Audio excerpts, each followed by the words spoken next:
C'est acté, le Pentagone a ordonné hier le déploiement de la 82e division aéroportée au Moyen-Orient.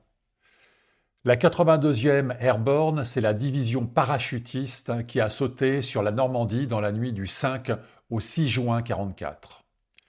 L'objectif probable est de s'emparer de l'île de Karg, un bout de caillou dans le golfe Persique à 25 km des côtes iraniennes. Pourquoi cette île? Parce que 90% des exportations pétrolières iraniennes passent par là. Vous coupez Karg, vous coupez le robinet du régime des mollahs. Mais voilà le bémol que personne ne dit clairement. Karg, ce n'est pas une île abandonnée.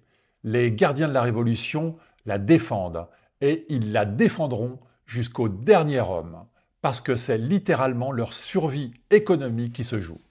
Il ne sera pas question de laisser tomber l'île sans des combats acharnés. Missiles, drones, infiltration, guérilla maritime dans le Golfe, tout sera mis en œuvre. Le coût humain d'une telle opération pourrait être très élevé. Prendre Karg en quelques heures, c'est possible pour la première armée du monde. La tenir sous la pression iranienne, c'est une autre guerre.